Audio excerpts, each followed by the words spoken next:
Hello les amis, j'espère que vous allez bien. Je suis ravie de vous retrouver aujourd'hui pour notre petite guidance du vendredi. Alors si vous n'avez pas vu la vidéo de mardi, j'ai fait la présentation de l'oracle Garance. Elle est dans la playlist Cartothèque de la chaîne, donc n'hésitez pas à aller la voir si vous ne l'avez pas vue et si vous voulez découvrir ce jeu dans sa globalité. Je vous donne mon avis, tout ça, comme d'habitude.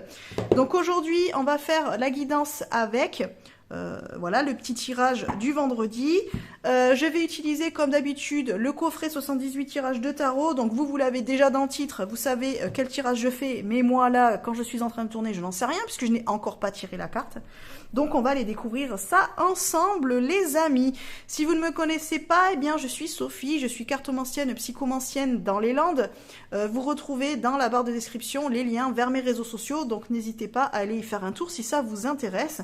Et puis comme d'habitude, likez, commentez, partagez la vidéo et abonnez-vous à la chaîne si ce n'est pas déjà fait. Voilà les amis, bon allez, on va aller voir ça. Je m'excuse pour le bruit, il y a des travaux encore sur ma toiture cette semaine. Voilà, j'essaie de faire quand ils font pas trop de bruit, mais il est possible que vous entendiez un petit peu taper de temps en temps. Mon chien risque d'aboyer un petit peu, enfin bref, je m'excuse d'avance pour ces petits désagréments de bruit. Voilà. Allez, on va aller tirer une carte pour aller voir quel tirage on a envie de faire aujourd'hui. Hop, on va mélanger.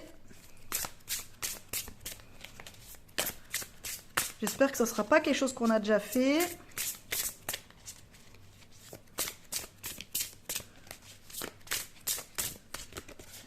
Hop. La croix celtique. Oh, c'est pas mon préféré, mais bon, tant pis, c'est pas grave. Allez, la croix celtique. Bon, alors, c'est encore un jeu, c'est un tirage assez long. Bon, on va essayer de faire pas très long. Oui, je dis toujours ça, mes vidéos, elles font toujours plus de 30 minutes. Alors, du coup, pour la croix celtique, donc on est sur la carte 1, moi en général. La carte 2 va nous parler de notre problème. La carte 3, d'où l'on vient. La carte 4, où l'on va. 5, le but conscient. 6, les enjeux inconscients. 7, le moi ici et maintenant. Ok. Le 8 qui va représenter l'entourage. 9 qui va représenter l'espoir et les craintes. Et 10, le futur proche. Voilà un petit peu pour ce tirage de croix celtique, les amis. Allez, on est parti, du coup, on y va. C'est parti. Hop, donc on va mélanger. Alors, les cartes, elles glissent beaucoup de ce jeu-là. Alors, je sais pas, je pense qu'elles vont sauter quand même assez facilement. Donc là, c'est moi en général. Ok. Alors, je sais pas si ce jeu est vraiment adapté pour la croix celtique. Bon, on va voir. Du coup, je sais pas. Alors, donc moi en général... Allez, je mélange un petit peu. Et après, on ira chercher les cartes. Hop. Allez, moi en général. Ok, la lune. Ok. Alors, je vais pas forcément mettre le tirage comme sur la carte. Voilà, parce que j'ai pas assez de place et vous verrez pas. Donc, je vais les aligner. Voilà, c'est simplement pour la vidéo. Pour moi, ça sera plus simple. Donc, la carte 1 qui nous représente, nous en général. Donc, évidemment, hein, comme d'habitude, c'est un tirage intemporel et général. Donc, vous prenez que ce qui résonne pour vous. Et quel que soit le moment où vous tombez sur ce tirage, il n'y a pas d'histoire de temps. Hein. Donc, c'est quand vous tombez dessus qu'éventuellement, vous pourriez avoir un message pour vous. Donc, avec la lune, je dirais que vous, en général, vous avez tendance peut-être à être un petit peu... émotionnellement instable. Alors, instable, dans le sens où vous êtes un peu lunatique, quoi. On va parler de... C'est-à-dire qu'un coup ça va, un coup ça va pas, vous avez un petit peu des bads, après vous êtes un petit peu au top. C'est-à-dire que, voilà, vous savez que du jour au lendemain, comment dire... Votre énergie est un petit peu changeante. Voilà, c'est-à-dire que c'est un petit peu... le matin, vous pouvez être plein d'énergie, tout feu, tout flamme, faire plein de choses et tout. Et l'après-midi, bim, vous êtes au fond du seau, vous êtes hyper crevé, vous êtes fatigué, ou alors vous avez plus du tout envie de rien faire. Et peut-être après, pendant 3 jours, vous procrastinez. Et les 2 autres jours, vous êtes à fond, on vous arrête pas. Vous êtes un petit peu en mode hyper actif. Vous voyez, je le vois un petit peu comme ça. Donc, vous êtes un petit peu en dents de scie. au niveau émotionnel et psychologique. C'est-à-dire que voilà, selon, vous pouvez être impacté aussi par ce qui se passe vraiment autour de vous. Vous avez du mal à garder une stabilité émotionnelle. Voilà. C'est pas forcément mauvais, hein. Clairement, je suis Gémeaux, donc on peut dire que je passe du rire aux larmes en 30 secondes, hein, les gars. Hein. Donc franchement, il n'y a pas de souci, il n'y a pas du tout de jugement. Et donc après, ça veut peut-être dire aussi que vous pouvez être impacté par les effets de la lune. Mais moi, là, je vois plus le côté être un petit peu lunatique. Un coup ça va, un coup ça va pas, un coup vous êtes à fond, un coup vous avez envie de rien faire. Un coup, vous avez envie de voir beaucoup de monde, et 2 heures après, bah, dès qu'il y a plein de monde partout, vous avez juste envie de vous barrer, de rentrer chez vous et de vous mettre au lit. Vous voyez, il y a un petit peu ce délire-là. Donc ensuite, votre problème. Allez, ok. Ouh, elles sont éjectées du paquet. Allez, votre problème. Ah. Alors, avec la carte de l'ennemi. Alors, il y a peut-être un problème, entre guillemets, de rivalité. Alors, c'est peut-être rivalité entre collègues, rivalité entre membres de la famille. Peut-être qu'il y a des petits conflits familiaux, peut-être au sein du couple, ou avec un enfant, un parent, un ami, comment dire, un référent hiérarchique. En tout cas, là, il y a quand même, oui, une certaine... soit un conflit relationnel, soit une rivalité. Je vais dire ça comme ça. Donc on va développer, on va voir ce que ça nous dit. Ok, donc d'où vous venez? Oh bah elle a sauté, donc on va prendre ça là. Alors d'où je viens? Le contrat.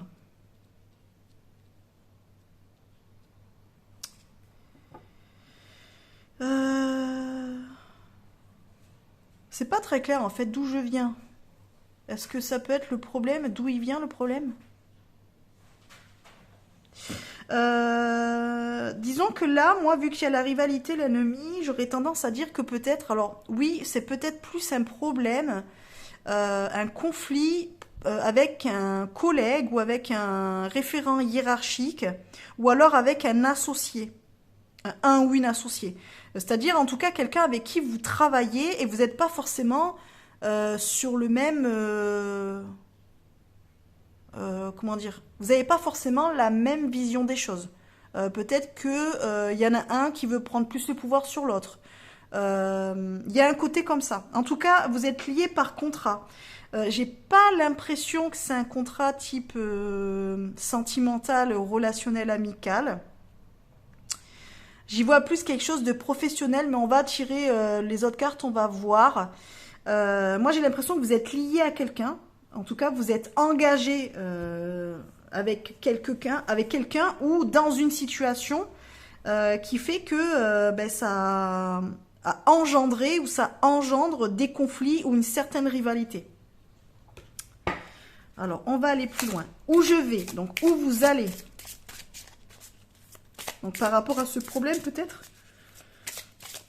C'est pas très clair, je trouve, les emplacements. Ah, on va prendre celle-là parce qu'elle avait envie de sauter. Ah, compréhension.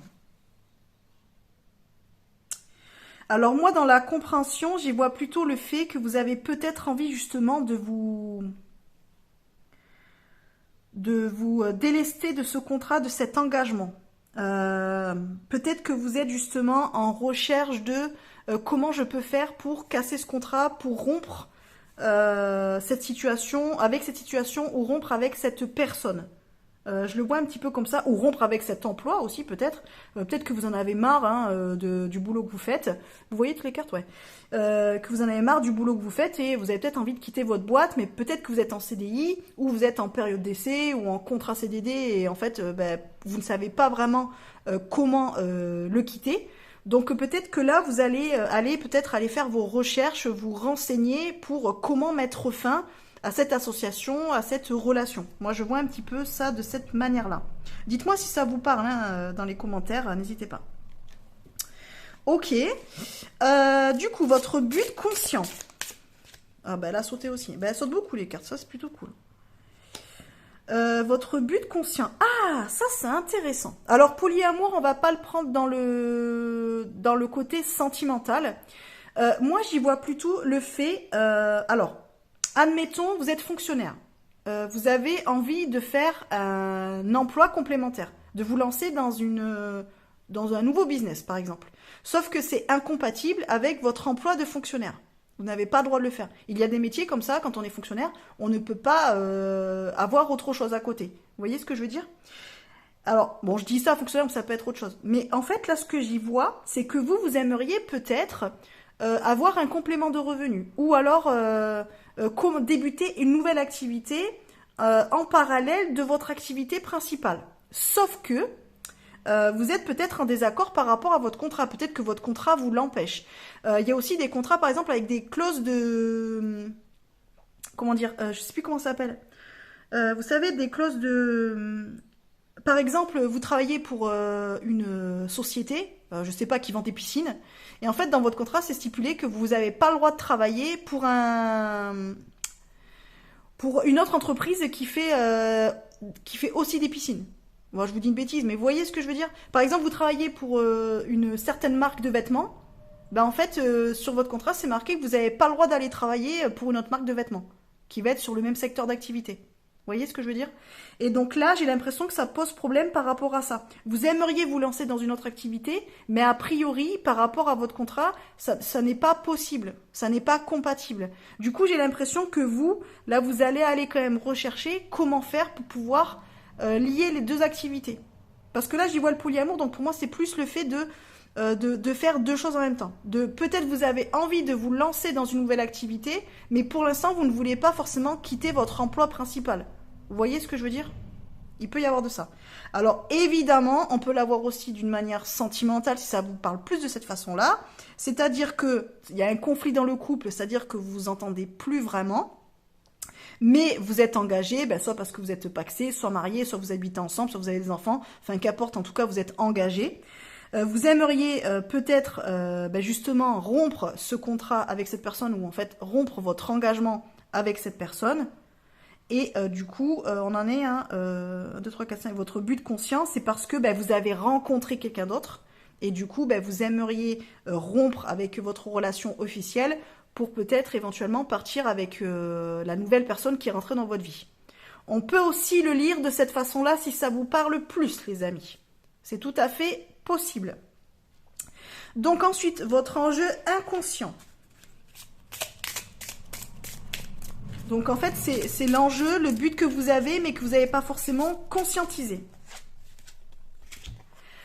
La famille. Ok. Alors, si on le prend du côté professionnel, votre but inconscient, c'est peut-être que justement, là, si on part du principe que vous êtes déjà dans un premier emploi, vous aimeriez lancer une autre activité ou je sais pas, aller travailler ailleurs, peut-être que vous n'êtes pas à temps complet dans cette première entreprise, dans ce premier emploi, et vous aimeriez aller travailler ailleurs pour avoir un complément de revenu, pour peut-être avoir au final un revenu complet. C'est peut-être parce que vous avez dans l'intention, je ne sais pas, d'avoir des enfants, de vous marier, de vous fiancer, d'acheter un logement en commun, donc en fait de créer un foyer, d'aller plus loin, de vous créer votre famille.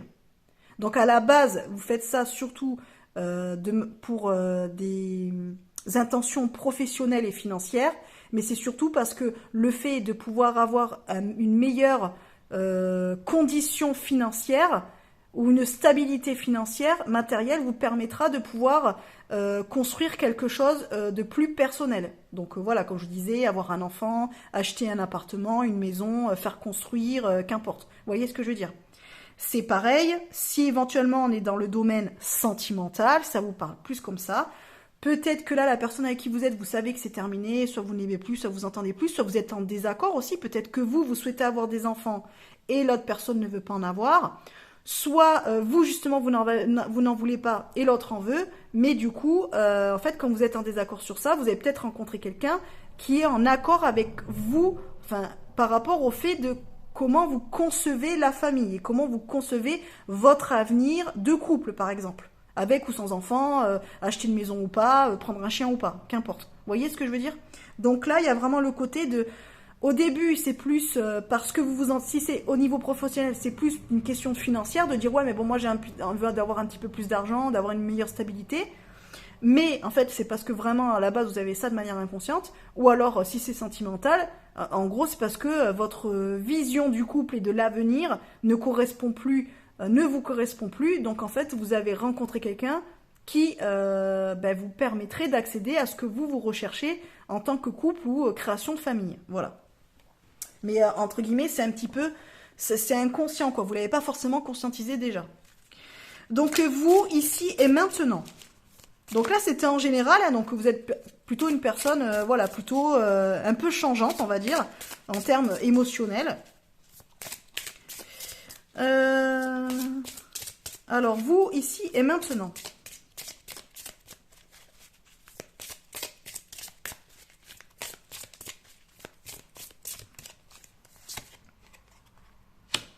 Ok.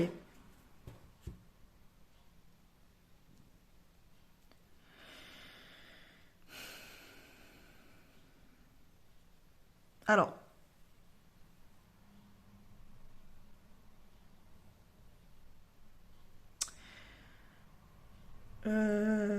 comment je peux l'interpréter? Parce que par rapport à ce que je viens de vous dire jusqu'à présent, je vois pas trop ce qu'elle vient faire là. Mais bon. Vous, ici et maintenant, alors peut-être que vous avez tendance à fuir un petit peu le problème. Je vais le voir un petit peu de cette manière-là, dans le sens où vous allez sortir, vous allez vous amuser, vous allez aller voir vos amis, vous allez vouloir faire plein de choses, voir beaucoup de monde, mais c'est un petit peu pour ne pas forcément affronter le problème. Je le vois un petit peu comme ça. Vous avez votre problème, hein, vous le savez, entre guillemets, vous partez quand même, vous avez envie en tout cas de faire des recherches, voir comment vous pouvez mettre les choses en place. Donc comme je vous l'expliquais, que ce soit pour la situation professionnelle ou sentimentale. Mais j'ai l'impression que là, vous, à ce jour, vous avez plutôt tendance à fuir, à ne pas forcément vous mettre le nez dans le problème.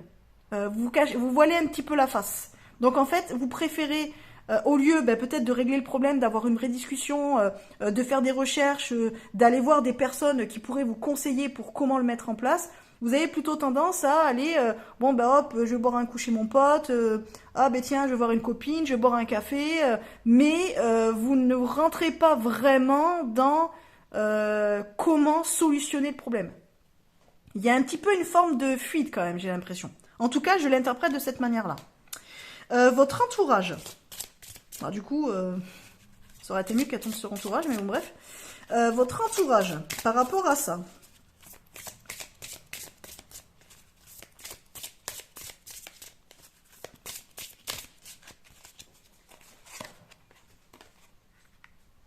Ok. Alors, j'ai l'impression que l'entourage, il prend pas forcément en considération la gravité du problème. Alors, je pense aussi c'est parce que quand vous êtes avec vos amis, vous avez tendance peut-être à pas vraiment en parler, à pas vous confier. C'est-à-dire que quand vous allez voir vos amis, c'est plus pour vous changer les idées plutôt que pour vous confier. Et en fait, là, moi, avec la lenteur, j'ai l'impression que votre entourage ne comprend pas à quel point c'est important pour vous et à quel point peut-être vous ruminez. Vous avez peut-être tendance à vous cacher sur ça. Ne pas forcément vous en parler. Donc peut-être que peu de personnes se rendent compte des enjeux, quoi, de ce qui est en train de se jouer.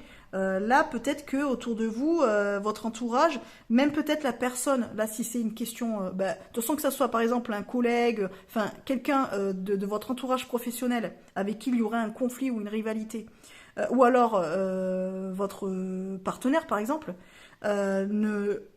n'a pas encore conscientisé qu'il y avait un problème.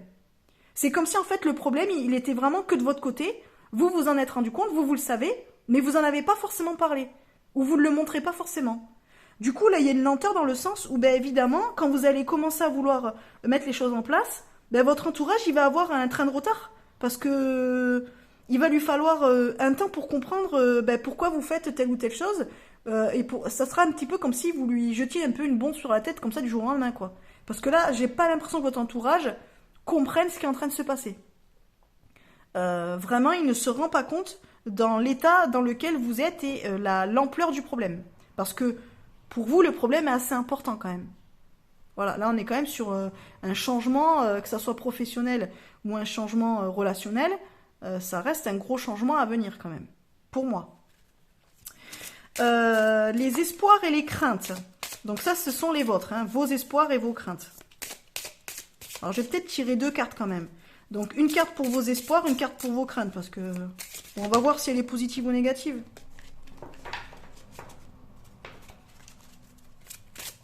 Alors, espoir et crainte. Je vais voir la carte qui tombe et comme ça, on va voir un petit peu si j'en tire une autre ou pas. Ok. Donc, je reviens quand même sur mon ma première interprétation où pour moi, on est quand même plus sur un problème professionnel que sentimental. Mais clairement, si ça vous parle de manière plus sentimentale, prenez-le de cette façon-là. Il n'y a aucun souci, les amis. Remettez bien par rapport à votre situation à vous. Espoir et crainte. Ben là, en fait, si je reste vraiment très concrète et que je m'accroche aux mots, si on reste sur ce domaine professionnel, vous avez peur pour votre emploi quand même. Vous avez peur que, en termes de travail, ça ne fonctionne pas comme vous voudriez. Que le fait, si vous n'arrivez pas en fait à revoir par exemple votre contrat ou à casser ce contrat pour pouvoir faire une deuxième activité, peut-être que vous avez peur que vous soyez obligé de complètement rompre ce contrat-là pour pouvoir partir sur une autre activité qui peut-être de base n'est pas forcément stable dès le début. Vous voyez, si par exemple si vous créez votre propre entreprise, bah oui, au début vous allez peut-être fournir beaucoup de travail, mais ça ne veut pas forcément dire que ça va payer financièrement. Il va falloir quand même peut-être un temps pour que les choses se mettent en place. Vous voyez ce que je veux dire? Donc peut-être que ça vous fait peur. Si on le voit plutôt de manière sentimentale, moi la carte du travail, j'ai peut-être le truc de... Alors c'est peut-être plus du coup la crainte que espoir, qu'il va falloir quand même... comment dire qu'il va falloir fournir beaucoup d'efforts pour arriver à atteindre son but. Vous voyez ce que je veux dire? Là, le travail va plutôt représenter les efforts à fournir, le fait de peut-être entamer des démarches. Ça va peut-être demander du temps, il va peut-être falloir, je ne sais pas, prendre un avocat, faire appel à un notaire. Vous voyez ce que je veux dire? Du coup, ça va demander quand même beaucoup de choses à mettre en place pour pouvoir atteindre votre objectif. Voilà. Donc ça, c'est un peu une crainte parce que j'ai un peu l'impression que vous ne savez peut-être pas non plus à qui vous adresser. Le travail peut représenter un conseiller, par exemple. Une personne qui va pouvoir vous aider à faire les démarches. Voilà, un avocat, par exemple. Ou un notaire. Vous voyez ce que je veux dire? On le voit un petit peu comme ça. Donc moi, j'ai un petit peu l'impression que vous avez peur de ne pas y arriver seul ou que ça demande beaucoup d'efforts. Voilà, que ça, c'est un petit peu ça. Alors, si on le voit en espoir, d'une manière professionnelle, on peut dire que là, si vous arrivez à faire ce que vous voulez, là, vous allez quand même sur voilà, une question de peut-être avoir un nouvel emploi, créer un nouveau travail. Voilà, vous voyez ce que je veux dire? On peut le voir aussi de cette façon-là. Mais moi, je le vois plus en crainte quand même. Le fait que ça demande beaucoup d'efforts, voilà, et beaucoup de travail. Futur proche, du coup. On a combien? 23 minutes. Oh, ça va, franchement. Les gars, une demi-heure. En même temps, c'est un tirage à 10 cartes. Hein. Allez, du coup, futur proche. Oups, plap, plap, plap, plap, plap, plap. Attends, parce qu'il y a tout qui se barre, là, en KK8.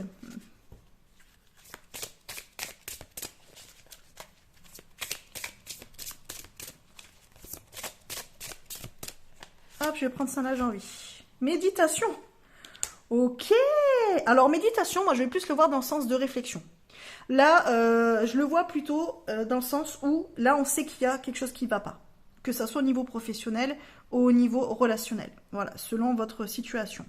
On voit quand même que à ce jour, vous avez plutôt tendance à fuir la situation, à pas vouloir vous poser les questions, à pas vouloir mettre en place justement les démarches, les efforts pour pouvoir accéder à ce que vous voulez, c'est-à-dire une nouvelle manière de vivre. Voilà, voilà, le fait de faire quelque chose de nouveau. Voilà, puisque là on est sur une création de quelque chose. Vous voyez ce que je veux dire? Une réalisation personnelle, même si elle passe par le côté professionnel. Donc là, la méditation, pour moi, ça veut dire que là, dans un futur proche, on va vous inviter justement à vous poser et à bien réfléchir à ce que vous voulez faire, à bien réfléchir à qui il va falloir s'adresser pour pouvoir mettre ça en place et à bien, voilà, vous poser les questions de est-ce que je veux vraiment ça ou ça? Est-ce que je veux essayer de régler le problème parce que finalement, bon, ben, j'ai pas vraiment envie de quitter mon taf, ou j'ai pas envie de casser cette association, ou j'ai pas envie de quitter mon partenaire? Ou alors est-ce que vraiment vous savez que le fait de quitter ça ou de le faire d'une autre manière, ça va vous permettre en fait d'être mieux et de pouvoir accéder à vos rêves inconscients. Voilà. Vous voyez ce que je veux dire? En tout cas, là, on est vraiment sur un futur proche où il va falloir vraiment se poser et vraiment se mettre en introspection, en réflexion, pour pouvoir vraiment déterminer ce qui va se passer par la suite. Est-ce que vous mettez en place ce travail? Alors, on a la lenteur. Donc là, ça veut dire, parce que la lenteur, c'était dans l'entourage, ça veut dire que, attention, comme les gens ont du mal à comprendre, à conscientiser ce qui se passe, ça peut prendre du temps parce qu'il va falloir à un moment donné que vous puissiez jouer carte sur table, dire les choses comme elles sont, ce que vous voulez, et attendez-vous peut-être à ce que l'entourage ne capte pas, ne se retrouve un petit peu dans l'incompréhension, puisqu'il ou elle n'a rien vu venir. Vous voyez ce que je veux dire? Donc là, il va falloir quand même vraiment aller sur une certaine forme vraiment de réflexion vraiment un petit peu plus profonde. Je vais tirer une dernière carte conseil, même si c'est pas là, mais comme ça on va y voir un petit peu plus clair. Allez, une dernière carte, juste pour avoir peut-être un message de plus, un petit conseil. Voilà, une affirmation, je ne sais pas. Le passé. Ok. Bon, là, moi, la carte du passé, elle me dit, ouais, à un moment donné, il va falloir se mettre en action pour passer à autre chose. Voilà. Si vraiment, là, aujourd'hui, votre présent ne vous convient plus, ben, il faut que votre présent devienne du passé et que vous vous tourniez vers un nouveau futur. Je vais m'arrêter là parce que pour moi, je pense que j'ai tout dit. J'espère que vous aurez compris le sens de mes propos. Voilà, n'hésitez pas à me dire en commentaire si ça vous a parlé, si ça vous a donné quelques petites indications, si ça a pu peut-être vous donner des clés de réflexion. N'hésitez pas à me dire tout ça en commentaire, les amis. En tout cas, je suis super contente. Le jeu parle vraiment bien. Je suis hyper ravie. Voilà. Voilà, les amis. Bon, bah écoutez, je vous laisse là, parce qu'on est bientôt à 30 minutes. On va essayer de faire moins de 30 minutes, les gars. On va y arriver. Et puis, ben voilà, surtout, hein, comme d'habitude, n'hésitez pas à partager avec moi en commentaire. N'hésitez pas à liker, à partager la vidéo si vous pensez que cette vidéo peut parler à quelqu'un, peut peut-être l'aider dans une situation actuelle. Et puis, voilà, je vous embrasse fort et je vous dis à bientôt dans une prochaine vidéo. Bye bye.